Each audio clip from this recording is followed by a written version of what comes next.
One, let's double check that we are on mute so that we're not getting any background noise. The second thing is we're going to support Intermountain with a attendance. So if you could help us out, could you please make sure to do the following? One, make sure you enter into the chat your name, what district you are with. If you are with multiple people within your district, can you please make sure to include all of those names? And then if you could just put one thing that you're looking forward to or a goal that you have by joining us today, that will help us that if we have time at the end, we can try to circle back and make sure that you're getting your goals met in addition to the goals that we have for this presentation. So I'll repeat one more time. Let's make sure we're muted. Your name, your district, if there's multiple people with you, please add that to your list. And then one thing that you have for a goal by joining us today. My name is Tony Bertrand. I am the ELA and Social Science Assessment Specialist, and I cannot thank you enough for joining us today. I'm going to pause here to allow my co-presenter to introduce herself as well. Thank you so much. Hi, everybody. Good morning. My name is Tina Roberts. I'm the Language Arts Education Specialist at ODE. Great to be with you today. I'll also pause and see. Ashley, is there anything additional that you need from us before we get started? Nope, we're good. Excellent. Well, we do have a full agenda. We expect it to use the entire time. We have 4 major goals that we're going to be talking about. One, we want to learn together, we want to connect, we want to interpret, and we want to implement. When we say learn, we want to make sure that we understand the full balanced assessment system that the Oregon Department of Education offers. This will be focused a lot on summative assessment and the summative assessment results, but we're also going to make some connections later on in the presentation. In connecting, we really want to make sure that you understand the test design. If you joined us during our earlier presentation this afternoon or this morning, we talked a little bit and teased about it. We're going a lot deeper into the ELA test design and how it is aligned to those academic standards. ELA test design and how it is aligned to those academic standards. I will ask the new individual to please make sure you're muted so that we're not getting any background noise. All right, moving forward. Interpret. There is a lot of information in our summative assessment results. And since we're about to embark on this year's administration, we want to make sure you know what to do with those results. This presentation used to be called the So What, Now What presentation. And so that's kind of the teaser that we put into this title. We want to make sure everybody knows what to do with these results and how to get down to standards that we can start to assess and see how did we do at the classroom level standards approach. So we'll be making those connections. And then last, how can we start to implement some of these things immediately, even before this year's test administration begins? And what are some goals that we can set even prior to administration that might be of value as we move into the 26-27 school year? So we want to make sure that we're giving you some takeaways immediately from the day. So with all of that being said, we're going to go ahead and jump into our learning activity together. So one of the challenges that Oregon faces on a regular occasion is the so what mindset of our administration. So what do I do with this and how can we stay curious? And so we need to first understand of the summative assessment, what is its purpose and how does it help us to drive system level improvement efforts? If you joined us earlier this morning, we talked about our balanced assessment approach, and our motto is to use the right assessment for the right purpose. We're very focused on summative assessment when we think of the Oregon Department of Education, but we also have interim assessments that support, and we have tools for teachers, which is our formative assessment. Again, our state summative assessment is really designed to inform the systems, not necessarily the students, though we report out on how students are performing. We really want to use that information to look at the system and how students are moving and experiencing that system as they go through our educational system. Again, interim assessments and formative assessments are very important to this process as well. And so a common thing that we will talk about is the usefulness of each one of those layers in our balanced assessment system. If you've never read this book, Street Data, we would highly recommend you to go out, look at this book. It really does talk about the different layers of a balanced assessment system. And this is one of my favorite quotes from the book. At the satellite data, which is our summative assessment, the data that hover far above the classroom and tell an important but incomplete story of equity. The satellite data encompasses broad brush quantitative measures like test scores, attendance patterns, and graduation rates, as well as adult indicators like teacher retention, principal attrition, and parent participation rates.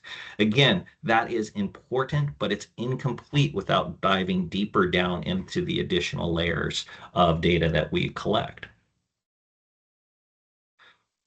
So if you're not familiar, again, you'll see the right assessment for the right purpose. Summative, interim, and formative assessment practices all play a role in our balanced assessment system. And again, we shared this earlier in our presentation from this morning, but they all have a very unique and different purpose that they serve. So again, that satellite data is summative. It is the furthest away from the students. It's really meant to evaluate the system. Our interim assessments are our unit test, our benchmarking test, our tests that we're using as periodic check-ins. They serve a very unique role in the process. And then formative assessment is that minute to minute, hour to hour, what are we seeing in observational data that helps us shift and change our instructional practices in real time and at the classroom level. And they all, again, serve very unique purposes in our system. Now, summative assessment is assessment of learning at the end of the year. Again, interim assessments are those periodic targets or units that we're administering. And so they have a unique role and they live within the middle. They are assessment of learning, but because they are short and brief and within our calendar map, they also serve an assessment for learning because it helps us to determine what next steps we might need to take or where we might need to focus more attention on. So a very different and unique role. That is the purpose of interim assessments. And then formative assessment process. We at ODE use that Clover to kind of ground us. We clarify learning, we elicit evidence of learning, we interpret that evidence so that we can act. And that's happening second by second in observational data, minute by minute, and hour by hour. And so formative assessment is informative in the way that we can use it and connect those components together. We'll stress a couple of those highlighted words on the right-hand side. It's a deliberate process. It's used by teachers, and most importantly, it should be used by students. Students should know what is expected. They should know how you are going to elicit evidence of their learning. They should know how to interpret their own learning so that they can act. And so it's an ongoing teaching and learning strategy for both students, and I would also say for families and parents that are part of the process as well. The last component is the power of evidence of formative assessment. Again, we're going to focus on summative assessment, but this whole setup is to really let you know we see the value and the power of interims and formative and the role that they serve in that balanced assessment system. This is a great paper that was published by Barbara Jones and Nancy Gerzon from WestEd. And so again, formative assessment is that shared understanding of intended learning, both educator and student. What does it look like when it is achieved? So both are clear on success criteria, and it's part of that learning process that's happening. So the 3-beat process is eliciting, interpreting, and responding to evidence. And we think that aligns very well to our Clover that we showed a little bit earlier. Now with that, I'm going to turn it over to my partner, Tina. And again, if you joined us this morning, you've seen some of these slides. We're putting a different spin on this because this is now specific to ELA and ELA standards. Thanks, Tony. Another important consideration is ensuring that educators are using an asset-based perspective about data. So this allows us to provide a humanizing approach to our students. Part of this discussion is taking a look at the structures and the systems that are in place to collect and analyze data and how we utilize data towards meaningful actions to benefit students. Another component of humanizing assessment data is interrupting deficit narratives. So rather than using assessment systems for labeling students by their academic ability, we can better attain an asset-based approach when we use multiple measures that include qualitative evidence when communicating to students and families. Also, we have a responsibility to explain the data that's being collected and how it can be used to support students' academic achievement and their entire learning experience. As previously described, state assessments are summative by design, which means that their role is to inform how well our systems are working, not to diagnose individual students or to guide daily instruction. When we align standards, assessment, and instruction with clear intent, each part of the system does its job. So it's important to make the connections between how standards and assessment work together to inform our instruction. Standards clarify what students should know and be able to do, or in other words, what skills are expected to be taught and mastered in any particular grade. And then the assessments, particularly summative assessments, tell us whether those expectations are being met at a system level, or it's what evidence looks like when the skill has been achieved. So assessment data defines the success criteria. This connection should be found in a continuous cycle, in which the skill is being taught and the assessment is informing whether proficiency has been achieved based on concrete evidence of learning aligned to the definitions included in the success criteria. At the system level, OSAS data helps us step back and ask whether our instructional system is working as intended and for whom. It supports equity-focused reflection. It informs long-term planning toward accountability growth goals, and it provides a common reference point for monitoring progress over time, both across the state and in districts and schools and even in student groups. And again, as previously mentioned, due to the relationship between the standards and the assessment, the OSAS ELA test reflects the full depth, breadth, and complexity of Oregon's academic content standards, which we'll explain and show specific examples of later in the presentation. It's equally important to discuss what the OSAS results do not show. OSAS data is intentionally designed for system-level insight, not instructional immediacy. As mentioned in the satellite data slide, it does not replace classroom assessments or other local measures that capture individual growth. And as explained in the humanizing slide, it does not include the broader curriculum experiences or social emotional learning. So to fully understand students and support instruction, districts rely on a balanced assessment system that includes multiple sources of evidence. We would caution that even though students receive an individual student report that provides a level, this does not represent how a student is performing on all standards. Students will participate in a sampling of the standards, and when other students are included into the overall data, districts, schools, and educators will start to see trends across all of the standards and trends across the different cognitive levels of those standards. So again, the purpose of the summative test is to analyze how the system is serving students.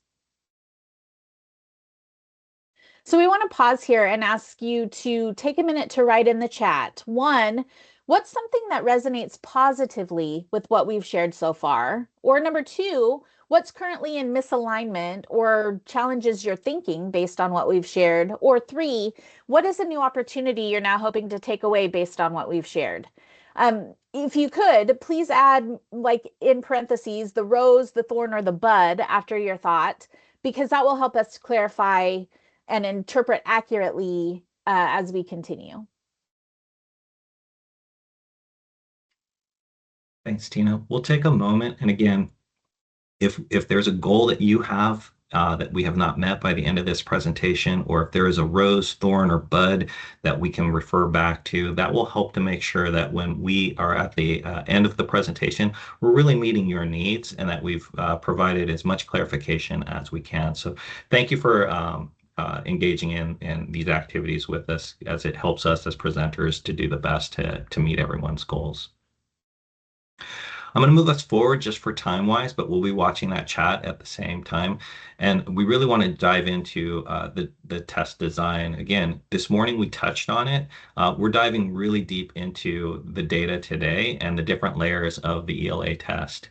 So that's the whole point of our connection right here, is that we really want to get from that summative score of 39% of our third graders were proficient to where were we doing well? Where do we have growth opportunities? And what standards are we really talking about? Because that 39% isn't helpful if we can't drill down deeper into the buckets of work and the skills that we're really talking about that contribute to that. So this is one of my favorite kind of test design slides that I like to use. But what I want to highlight here is the direction of the arrows. The arrows are actually starting at the standards on the far right, and then they move into targets, which we will explain in just a second, and those targets go into reporting categories. In ELA, all 4 reporting categories will then go ahead and contribute to an overall performance score. But again, this is really the alignment of standards to targets, categories, to that overall score. And the reason that we say that it's design is that we actually talk about the utility of the OSAS results. When we look at the results, we usually tend to move the opposite direction from left to right. So looking at a usability index, that overall score is helpful in satellite data, but it's not as helpful as looking at the reporting categories. Reporting categories start to break down that overall score and show us how we're doing in the different domains, or in ELA, the different claims. But even that information is not as helpful as when we start to move down into targets, because if we can start to look at the data found in targets, which is available to Oregon educators, those targets are directly connected to standards. So now we can start making the connections to standards and instructional materials and instructional patterns, pacing guides. That level is the highest usability index. But if we are only looking at the overall score and not drilling down, we are missing out on the most useful part of our data. I will say that the OSAS data is more informative than OAKS data has ever been, but if we don't know how to get to that data, it's not useful. So we're going to show you today what that actually looks like.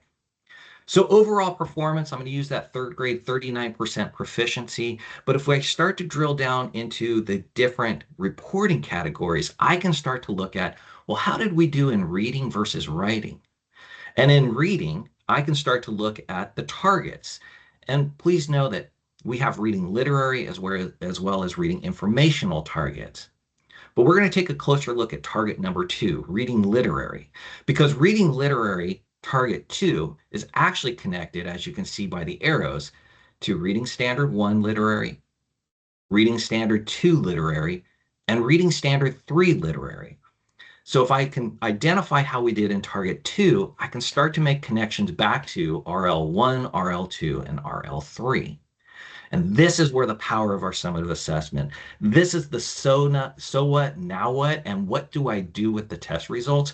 We're going to start peeling that onion and seeing the different layers. So that means taking a closer look at the test design. Again, this morning we covered it. We're going much deeper today into the test design.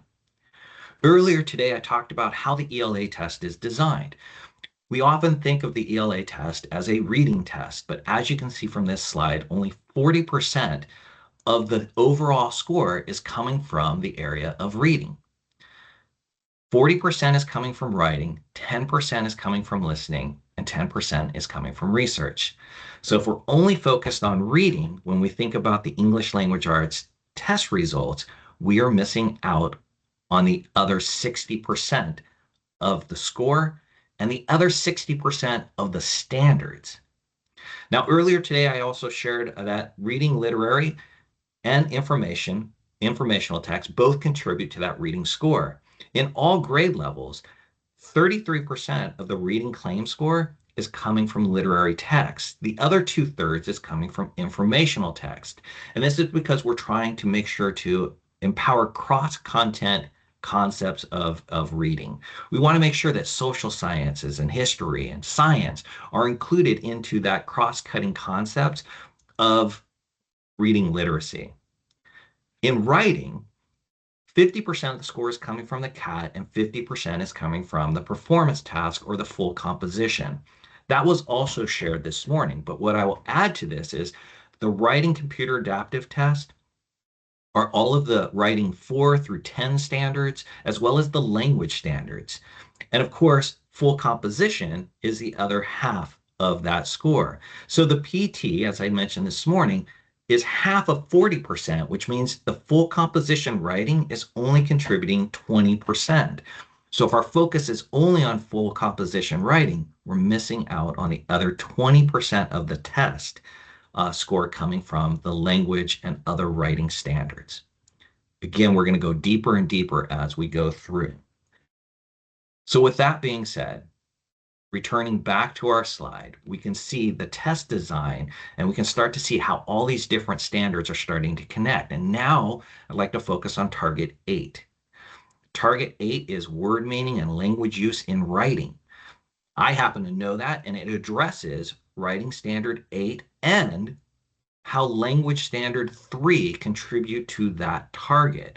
So again, if I can get to writing data and see how we're doing in target 8, I can start making connections back to writing standard 8 and language standard 3. And how do my instructional materials and my curriculum maps support target 8 if that's a growth opportunity?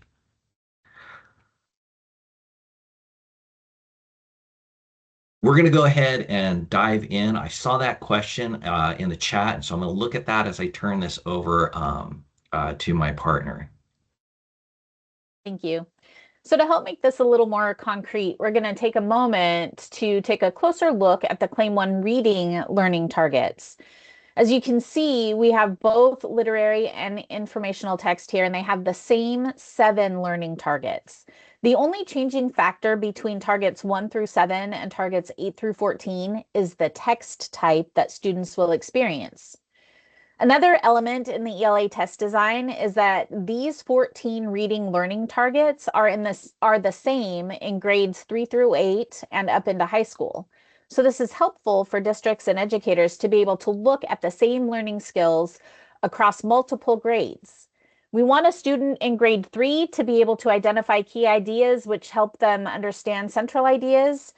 But as we progress, we also want a student in grade 8 to be able to identify key details to help them understand central ideas, just as much as we would want a high school student to be able to understand and identify key ideas to help them understand the central ideas. So the skill is the same.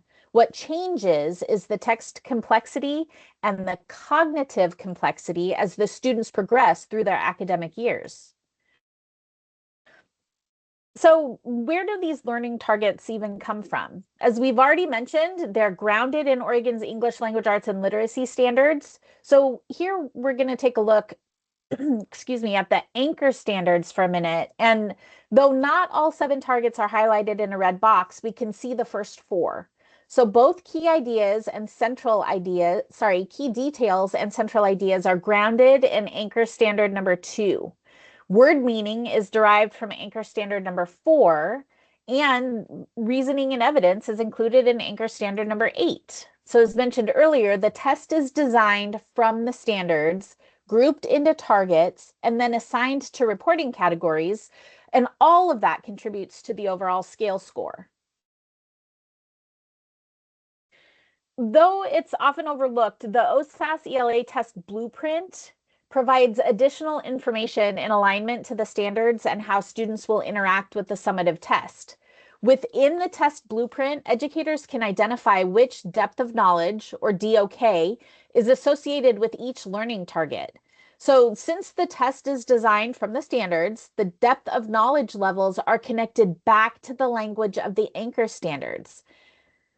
When taking a closer look at the 14 targets associated with reading, only 4 targets, key details and word meanings in both literary and informational text, provide a minimum opportunity for depth of knowledge 1. However, all 14 targets are assessed at a DOK 2 and over half could be assessed higher than a DOK2. So just to clarify, depth of knowledge, and reiterate, depth of knowledge describes the type of thinking a task requires, not how difficult the task feels. So DOK1 is all about recall. Students retrieve or reproduce basic facts or simple skills. At DOK2, we move into application where students must process and interpret or organize information using conceptual understanding. DOK3 involves strategic thinking, so students are justifying their reasoning, they're analyzing relationships, and they even tackle non-routine problems. And then finally, DOK4 really requires extended critical thinking. These tasks, DOK4, take time. They often involve research and synthesis across multiple texts or really complex analysis. But together, these levels help us design tasks that engage students in deeper and more meaningful thinking. And more importantly, they connect back to the standards and the full complexity of the standards. I'm going to pause here and interject again the importance of depth of knowledge. Again, over half of the targets on the assessment have an opportunity to be assessed at a DOK3 or higher. So when we get to what can we do now, between now and administration, depth of knowledge is so important in evaluating our materials, evaluating our questioning strategies, and how we are engaging our students to make sure that we are not providing an opportunity gap based on our approach. And so I really want to stress the depth of knowledge and how that is connected to the anchor standards. And when analyzing the anchor standards, you can see that many of the language and verbs and adjectives used in the anchor standards are DOK2 or higher. So again, stressing the connection back to how the test is designed from the origination of the standards. Thanks, Tina. Sorry. All good. Thank you. Another important point that we want to emphasize is how the Oregon English Language Arts and Literacy standards were designed. These standards were intentionally created to be taught in bundles rather than as isolated one-time skills. They're not intended to be read as a checklist. So when you look at the chart on this slide, you can see how the standards naturally cluster around these broader ideas, such as key details or word meanings or reasoning and evidence, literary analysis, and so on. These clusters are meant to support instruction that integrates skills, strategies, and concepts all together the way that students actually use them when they're reading and writing.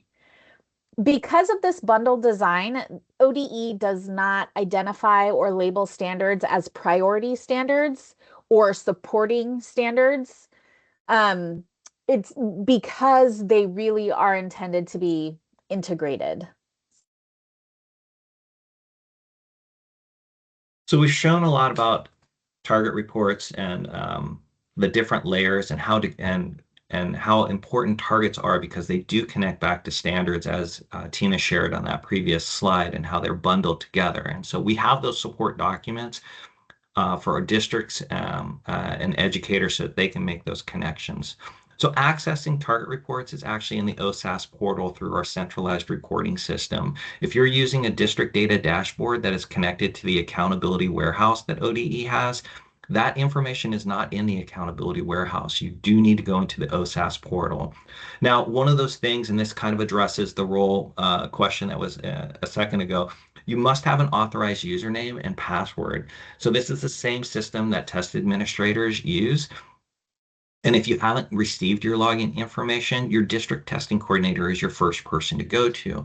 Now, recently, we've had a lot of questions coming out of Intermountain ESD region about what if I'm not a test administrator? Well, we have district report viewer accounts. We also have school report viewer accounts that allow those who are not administering the OSAS summative assessment to still be able to access this important and useful information.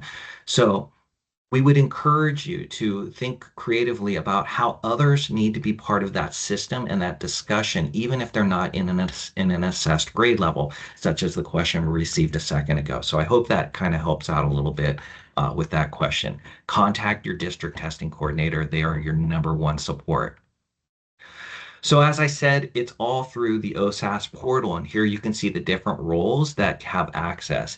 Now, data is available within 10 days after a student has completed their test. We have a hand scoring rule. So if a student has finished their ELA CAT and they just finished their ELA performance task, we have a 10-day turnaround on hand scoring. So if you administer these tests at the end of April, you will most likely have your results by the end of the first week of May or the second week of May. So you have all of this preliminary data. It's not the official data because we have to go through summer validation for federal reporting, but we have found it to be more than 98.5% accurate. And those are minimal changes to start looking at planning opportunities and growth opportunities in your data. So again, within 10 days, this is true with math as well.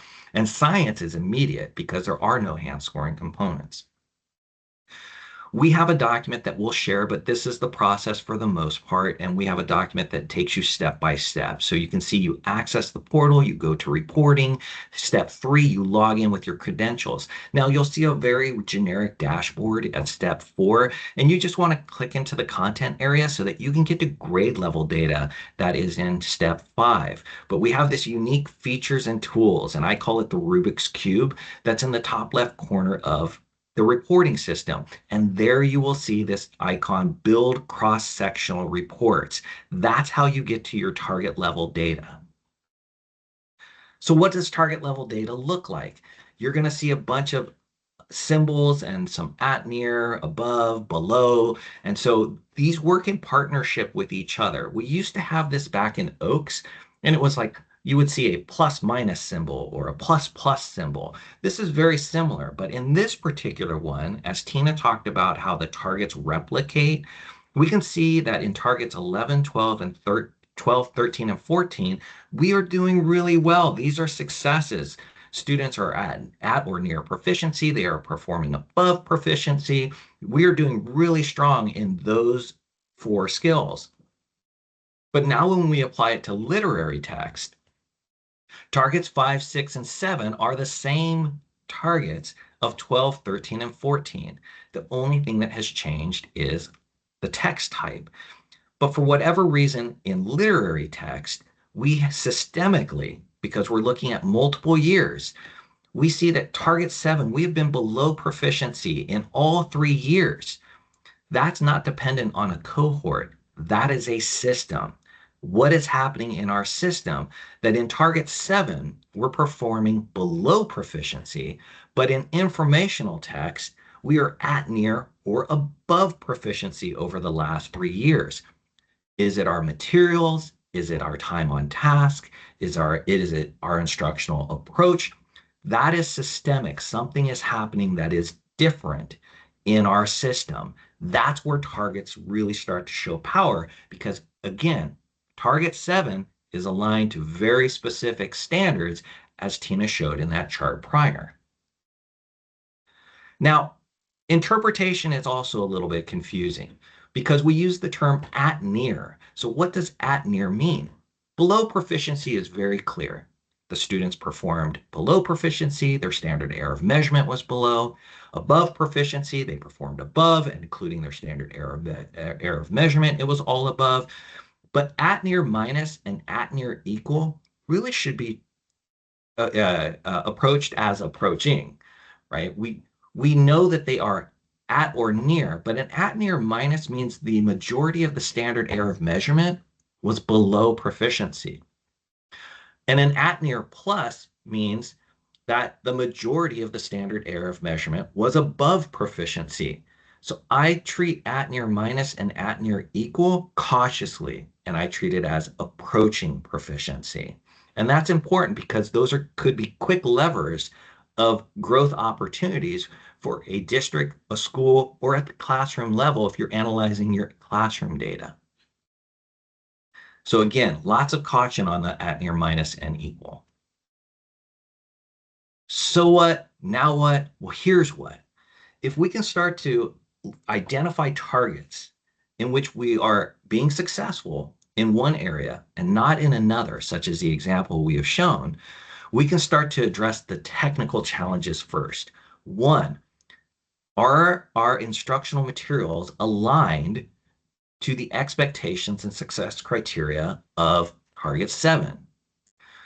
Do we have local assessment systems that are aligned to give us good information and feedback on the expectations of Target 7?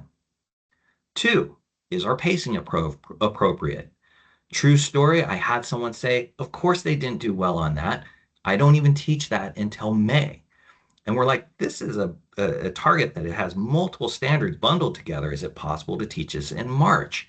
And they were like, that's an easy fix. That's looking at our curriculum maps, our pacing guides, our instructional time on task. Now, if we remove those technical challenges, we're now left with the adaptive challenge.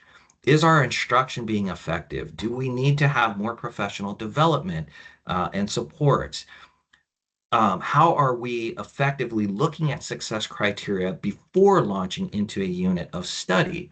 These are all things, these are the adaptive challenges that we can move around and try our different approaches to instructional practices for the benefit of students. I've never met an educator who wants to say, I was the reason my students didn't do well. If we know better, we do better. And so that is what we are at the heart of being an educator. So what I hope that we've shown just in talking about this test design is that if we're focused on the left, 39% of our third graders are proficient, that is blurry. That really doesn't help us at all. It's a label. But as we start to move into the different reporting categories and we drill down to target level performance, the image becomes much more clear because we can connect back to standards and make those connections back to our systems, our instructional materials, our time on task, and our own professional instructional approach. That's where the power of the data is. So as you think about going into this test administration, I really encourage you to start to look at how we can get to the useful part of the data rather than just admiring the 39%, because that's not helpful. So as we continue to think through, these slide decks are available to you. But what I would ask of you is that after this presentation, reflect, connect, and take action. These are some reflective questions because at the state level, we know the test design. We don't know the local context. And so you are best positioned to understand what is happening at the local level. Partner with other schools if you are a building administrator and you see differences, and district leaders if you see something happening in a different district. We are all in this together. We are working together. It's not our district versus your district. We are here for the service of our students. And so let's see how we can partner. And I would very much ask Intermountain, please be the facilitator of that collective work. You are our regional agent and you are our hub. So that was a soapboxy kind of moment. If you want to go ahead and put into the chat, we appreciate all this reflection and connection. I used to think this about OSAS. Now I know this, and I'm still curious about something else perhaps.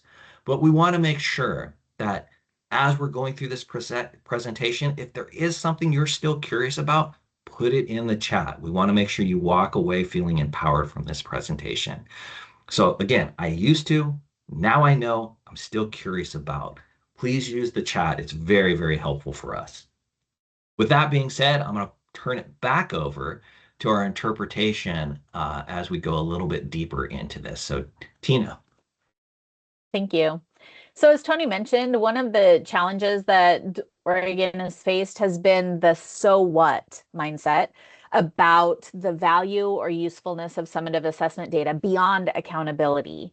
So one of the initial steps is addressing some of the technical challenges so that we can shift the mindset to the adaptive change required to improve educational systems because we want to stay curious. As we've shown in the ELA assessment design, learning targets are duplicated across text types. So our goal is for students to be able to identify central ideas in both text types, literary text and informational text. On this slide, we have an example in Target 2 of how students in a district across 3 years performed below proficiency in literary text, but it was a relative strength that has the potential to move towards a stronger system of at or near proficiency or higher. However, in Target 9, students in a district over 3 years performed below proficiency in informational text, but it was a relatively neutral. So in our upcoming examples, we'll focus on Target 9 since it has the greatest growth opportunity. First, we want to make sure that everyone is aware of the Smarter Content Explorer website, which ODE co-developed with Smarter Balanced. This website includes all of the ELA learning targets for each assessed grade. It highlights which standards, DOK, and evidence of learning definitions and achievement level descriptors or success criteria are associated with the chosen target. So again, Target 9, Central Ideas, is connected to standards RI1 and RI2. As we mentioned earlier, though often associated, as a reminder, DOK level describes thinking required by a task, not whether the task is difficult. So when we're looking at the OSAS ELA blueprint, we see that central ideas will be assessed at either a DOK 2 knowledge application level or at a DOK 3 strategic thinking level.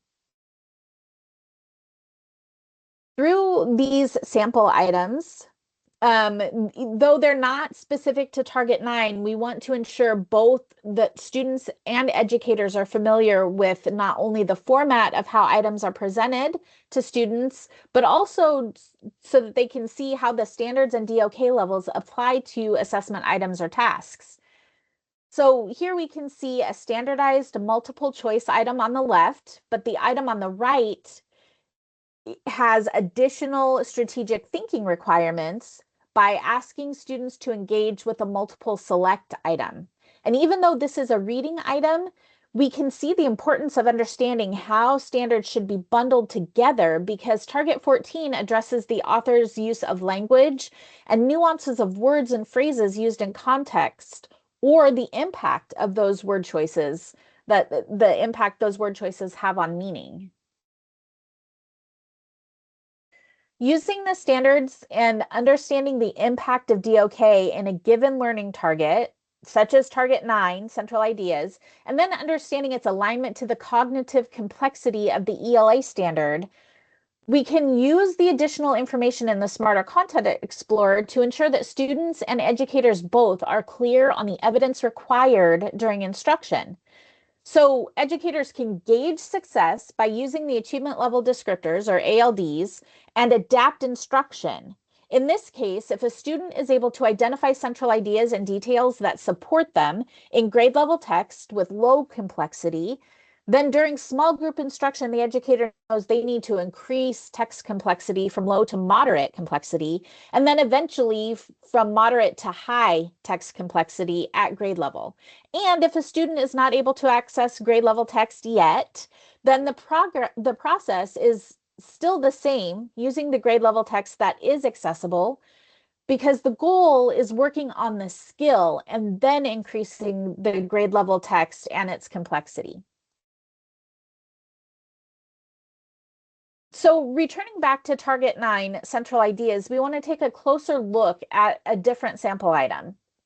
In this evidence-based selected response item, students are asked to identify the central idea in part A, but then in part B, they're asked to identify the detail that supports them in the grade level text. I'm actually going to go back one slide because in the evidence required statement that Tina mentioned a second ago, the reason that that item exists in the format that it is because the evidence required statement says the student will determine a main idea or key details in a text using supporting evidence. So this is, again, back to the alignment of is our instruction in the classroom matching the evidence required or observational evidence that is needed in the classroom? And again, it's really important. We can do out of grade level text if we are still asking students to work on that evidence statement or the evidence required, and then move them towards grade level text. It's really about that skill. That's a so what, now what kind of approach that we hope that you're getting out of this presentation. And if we're missing the mark, again, please make sure that you're putting those questions or comments in the chat. So I often get the question around interpreting OSAS writing. It's common that a statement that we get is I don't ever get to see the student writing. And though that is true, you don't get to see the hard copy of the student writing. You do get to see the writing dimension scores. And that's very, very informative. I would say writing is a huge area of focus that I would encourage in data analysis. So the function is still the same. You go to the data dashboard, you go to a grade level, but in that bottom left corner, we have now drilled into a grade level, and we're getting proficiency distribution of how many kids were at level 1 versus level 4. But those 5 accordions are very, very helpful. And that last accordion is extremely helpful because when you open and expand that last accordion, here are the writing dimension scores for informational for all students in your district, school, or classroom. You can actually see, did they get an informational passage? Did they get an opinion passage? And how did we do? So looking at this particular example, evidence and elaboration, 0, 1, 2, 3, and 4. If you look at this data in the parenthetical, only 2 students in this district or school, I can't remember which one, but only 2 students received a score of 3 or higher. And predominantly, the group of students scored at a 1 or 2 in the writing dimension score for evidence and elaboration. That is very informative if I go back and look at the OSAS writing rubric, just to see, well, what is the next thing that's needed in order to move students from a 2 score dimension to a 3 score dimension, and hopefully to a 4 score dimension. So this data is available to you to kind of assess where are we at in writing. And how does our grading and writing instruction at the classroom compare to how it is taking place on the summative assessment? The other thing is to really be aware that the OSAS writing rubric is very different than the official writing scoring guide for local performance assessments. They were developed for different purposes. So again, the OSAS writing rubric was designed to contribute points, a raw dimension, a raw score. And that score is then used to help convert to a scale score. Therefore, the writers of those rubrics did not have to focus on criteria or score points that described levels of proficiency. A 3 is not meets. A 3 is just a score assertion of 3. But it was never designed to describe proficiency of meets. That was never the intended purpose. Right assessment for the right purpose. It was meant to give a score assertion to the scale score. But if you're not familiar with that, you would make that assumption. A 1 must be does not yet meet, a 4 must be exceeds, but really, again, they are raw points to go towards a scale score. Your local curriculum writing rubrics are going to give you that immediate formative assessment feedback. This has a different purpose. It's not to say one is better than the other or that we don't value the OSAS writing rubric. It was just intended for a different purpose. That last bullet, the OSAS PT writing rubric, does frequently use the term adequate to describe student performance at the 3 level.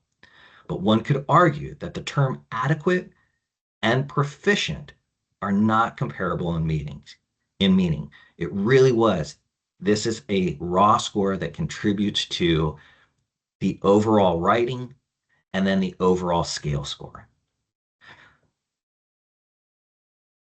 There's a different way to look at your data outside of the portal. You can download into an Excel spreadsheet. So in the bottom left corner, there are these little arrows when you're at the grade level, and you can go ahead and download the spreadsheet, and it just presents it in a different way. But what we have here is we have another thing that's happening that we are noticing, and that is condition codes and the impact of condition codes. So student writing samples up in the top right that receive a condition code get a score of 0 in all 3 traits. So they get a no score. And that we've done studies on this and we've looked at condition codes and we've been 100% in agreement with hand scoring condition codes when they are assigned. The most common one is insufficient. Many students, as you can see, even on this screen, insufficient. And so insufficient means it could have been random keystrokes, undecipherable text. True story, my niece wrote in her performance task one year, Uncle Tony, I do not like your test. And she submitted it. And of course, that received an insufficient. And we know that that is something that happens. But if we can go ahead and start to talk about the value, we can go ahead and get more useful data. It's how we present the utility of our summative assessment. But the most common that we see, 85 to 90% of insufficient condition codes, is the response was too brief or too short to even get a score. So we were working with a school, and we started to look at the image in the bottom right. And there are other students that are involved, and we've removed all identifiable information. But in these 15 examples of opinion writing, I believe 7 received a condition code, which means they got a score of 0. And that's 45% of the student population because they just didn't write enough to have a scorable paper. This is an easy technical fix that we can work on, in which we talk about. And one of the common things that we see is they see the text box and they just don't write beyond the text box. Students don't realize it's going to scroll just like our cell phones do when we write a text message. And so they limit themselves to the text box that they see. And we just need to make sure that students understand they can continue. In our earlier presentation, we talked about lined paper as a designated support. If students need to go ahead and use lined paper to start their rough draft and then transfer it to the platform, that's a designated support. That's allowable. Please make sure that you're following test security when collecting the rough drafts, that students' names are on it, and that it is properly secured and then properly shredded after the testing experience for test security reasons. I'm happy to talk to you more about that if you want to reach out via email or through one of your district testing coordinators. So we're going to press forward and talk about, now what does this look, what can I do now to implement some of the things that we're learning about today? So I'll turn it back over to Tina. Thank you. Thanks. So how do we move towards implementation? At this point, our goal is to bring the entire system together to build coherence in teaching and learning. So how can instruction and materials and assessment all work together? How can we ensure that all students, regardless of cohort, receive a strong, consistent, connected learning experience? And how can assessment practices connect back to standards as shown in our beginning slides? Well, one way of building coherence is understanding the road ahead. At ODE, we use the Clover that Tony mentioned earlier to model the formative assessment process of clarifying learning goals, of eliciting evidence of student learning, interpreting collected or observed data, and then using that information to act by enriching learning or implementing a strategic intervention. As students begin the year, they are constantly moving toward end of year expectations. And again, the state summative test should be one tool in the entire toolbox. But hopefully throughout the year, educators are using interim tests, benchmarking, unit tests, or progress monitoring tools. So one way of ensuring that these systems are in place is by developing curriculum maps or pacing guides. As district schools and educators are developing or reviewing existing curriculum maps, we would really encourage the following reflections. What instructional materials are you using and how do they align to the DOK levels of the standards? How might a single task serve multiple purposes, like an LPA, which we will explain in a moment? What do you notice when you look at your grade level curriculum map, scope, and sequence with a formative assessment lens? So in other words, do you have built-in feedback loops or planned reteach moments? If not, where could they be inserted? At what point in the school year would a specific activity or assessment best support students and why? And how and where in existing maps can you and your team use evidence from instructional materials or from local assessments to decide on like the instructional next steps that best support student learning? We're often asked, but what's one thing I can do right now in my classroom to make a difference? So throughout this presentation, we've mentioned multiple times the importance of DOK. This includes activities, sure, but something that can be done immediately, and Tony mentioned this earlier, is increasing DOK questioning strategies. So here on this slide, we provide 6 fast moves that reliably lift questions toward DOK 3 to 4. Add a DOK follow-up habit. Why? How do you know? What evidence supports that? Or requires justification. Require that students cite a source to support their thinking. Of course, there are other opportunities, but it all starts with trying one strategy, and even better is letting students know ahead of time that they will need to be able to provide clarification and evidence. Tina, I apologize. I'm going to jump back in. Sure. Recently, we were working with a district in the Portland metro area, and this idea of depth of knowledge was such a light bulb moment that the director of curriculum and teaching said, we should probably just do a walkthrough. Again, this was not evaluative.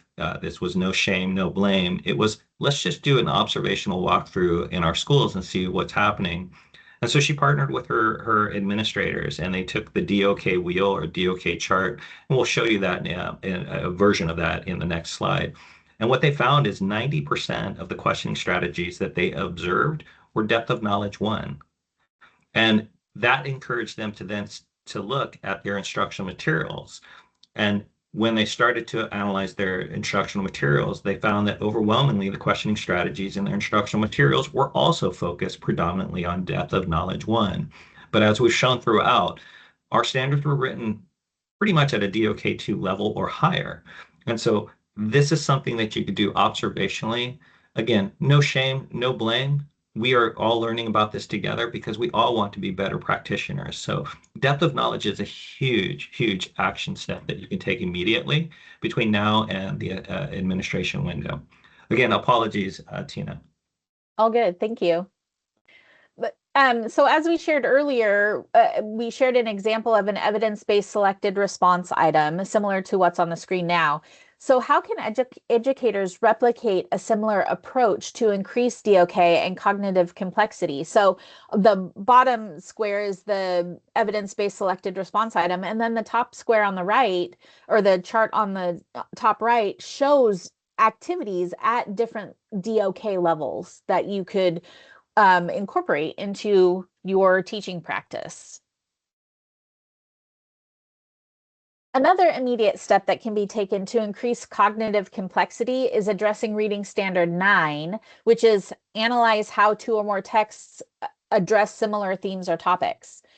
Ideally, this would be a grade level text of moderate to high complexity, but again, the goal is providing students an opportunity to develop these skills. So if an educator needs to modify grade level text or provide low to moderate text complexity initially, the student is still being asked to engage and develop the cognitive skill. And if you're not already familiar with readworks.org, they have free paired text examples. Check out that resource. It's really valuable. So I'm going to return back to writing. And so the patterns that we are seeing across the state and across multiple grade levels is that students are struggling with full composition writing. And as stated during the ELA test design section, we talked about how 50% of the Claim 2 writing score is coming from the ELA CAT. We're also seeing a huge need to address explicit grammar instruction. Specifically, I would ask you to look at your data from last year on target 9 editing, because target 9 editing is 50% of the CAT, meaning it's 25% of that overall writing score. To take it further, target 9 editing, explicit grammar, contributes 10% to the overall ELA score, meaning target 9 contributes as much to the overall score as listening or as research.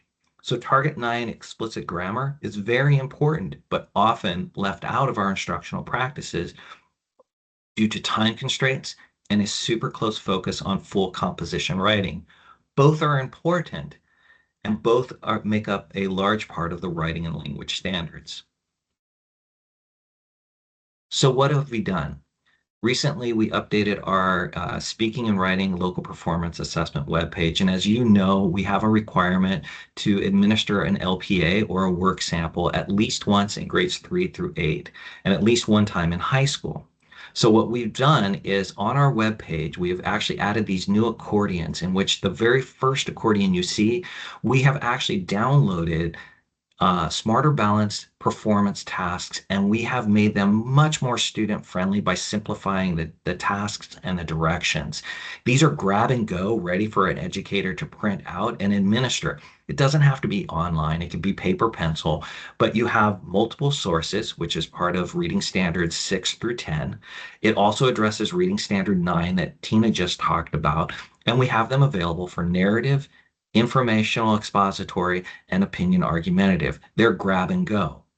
Additionally, what we've done is we've gone ahead and we've provided some anchor papers as well. And we've scored those anchor papers aligned to those performance tasks on the official writing scoring guide. And I'll show you an example in the coming slides of what that looks like. Oh, I went the wrong direction. Sorry about that. So again, the reason that I'm stressing writing is that we see this area of need in the data statewide and across multiple grade levels.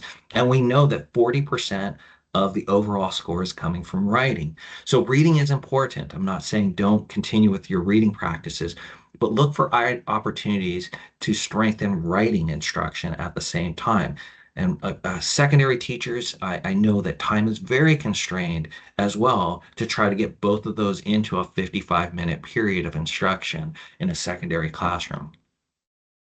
So if you're not familiar, here are the editing items. Again, 50% of the CAT is going to be explicit editing and grammar instruction, and 25% of that overall claim score is going to come from editing items. And so here you can see these are two language standards. So you can see this is language standard 5, and it is use of form and use of the perfect verb tenses. We have a very simple multiple choice response, and we have a hot text item response, which is just, again, it's a multiple choice in the context of writing. But again, when you look at these, and we think of our students in our classroom, these seem like activities and items that our students should be able to perform well on. They address daily oral language, explicit grammar, but yet we're seeing statewide, grade level wide, our students are struggling with explicit editing. So let me return back. This is an example of that ELA writing resource that we've taken. As you can see at the top, we've streamlined the student directions to just be, this is the background, here is your task, and we've underlined write an informational article. We have 3 sources that the students are given. Now, hopefully students are going to produce writing. And so, as I mentioned in the other accordions, we have writing samples that have already been collected. And so here you can see a 5th grade and an 8th grade example.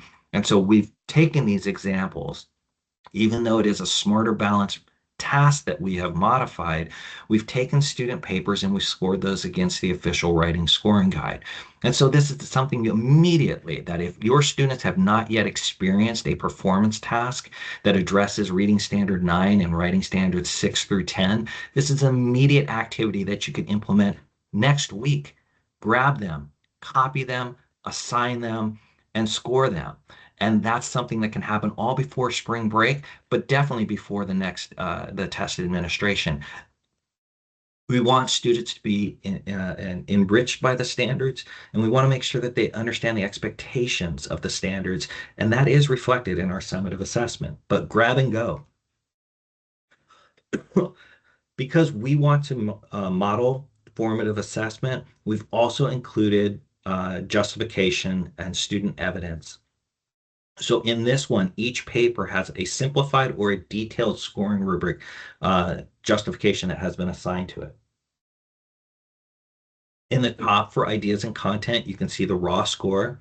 We provide a summary of why that score was assigned, but to show you the evidence that we collected, we include a table of these are the different things we saw in the student writing, and this is why we feel justified in this score. So we're trying to model the feedback cycle because we could give this to a student. Now, of course, it may not be as detailed in the classroom level, but this is modeling how we can give that cyclical feedback cycle to our students. But to take it one step further, in this particular one, we've gone to a detailed version. We're really diving into the Clover now. So again, ideas and content, you see the raw score of 4, you see a summary. The table column on the left is that same evidence. But what we have added to the detailed version is in the right column, we're giving student recommendations. These are things that the student can do for a revise and resubmit. Now we're giving suggestions. The student is still responsible for executing those recommendations. And then finally, in the detailed version, the last 2 pages, we know that instructional materials could use more support in writing instruction. So what we've done is we've curated different strategies in which if a student or group of students are showing this type of need as ideas and content at a score of 4 to increase to a 5, here are some quick micro lessons that could be assigned to a student and can be done in a 20-minute, 15 to 20-minute class period of difference. So you can do an evidence reasoning ladder with anchor text and mentor text. You can do a compare and contrast chart activity with mentor text. You can do a cause and effect organizer. So we tried to give really quick 15, 20-minute strategies to do micro lessons. And if you are not familiar with the OSAS interim assessment system, we have interim assessments available for ELA math and science, but specific to ELA, there is an OSAS interim performance task. It is administered through the OSAS portal, and it is the same testing experience that students will see. So you could definitely use the performance task. So if you use all 3 of the samples that we have on our website, there's a 4th option, and it is the OSAS interim assessment performance task. Now, there are some training requirements. Have your district testing coordinator reach out. I'm more than happy to work directly with them to work through any training requirements to help get those set up. Finally, as we start to wrap everything up, we hope that we have met your goals. And if there's something specific, please put it in the chat. We still have another 5 to 7 minutes with you, and we're willing to stay on to make sure everybody is walking away with something. So action planning, we don't know where you are at in this process, but here's our who, what, where, when, why, and how. Who are your partners to develop this shared vision? What professional learnings do you expect or do you have? Where do you want to start? When do you want to start? Is there a claim, reading versus writing? Is there a target, such as target 9?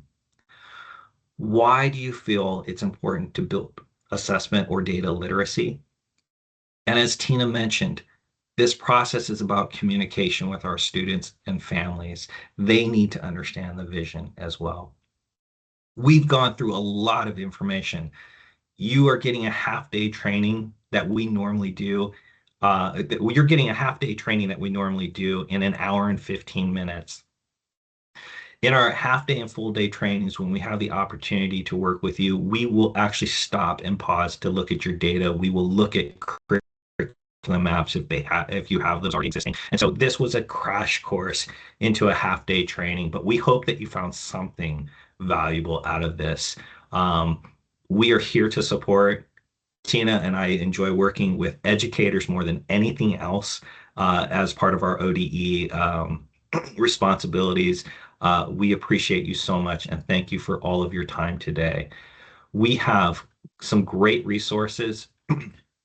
They are already linked in the PDF version that is on the course descriptor, but we have direct links to OSAS portal in the bottom. I'm going to highlight some of those. So the OSAS portal, that's where you will get all of your data. We have a Canvas course. So anything that we missed today, or if you want a refresher, we have a Canvas course. It's hosted by Southern Oregon ESD. So shout out to Southern Oregon for hosting it. It's free for all Oregon educators using your email account, and it's called Effectively Using OSAS Results. It takes you through everything. If at any point you want to share this with other educators who aren't in attendance, we have a target report infographic. And then last, we know that we went through how to access, but we have a quick reference guide to target reports and those 3-year cross-sectional trends. And so that document is a step-by-step process of getting 1-year data all the way to 2- and 3-year data. Our motto is, please stop the gatekeeper and go out and be a key maker. Please share these resources, share what you learned today, and we cannot thank you enough for your participation. I'm going to ask our facilitator to stop the recording at this time, but we'll stay online and we'll stay online to answer any questions that you have.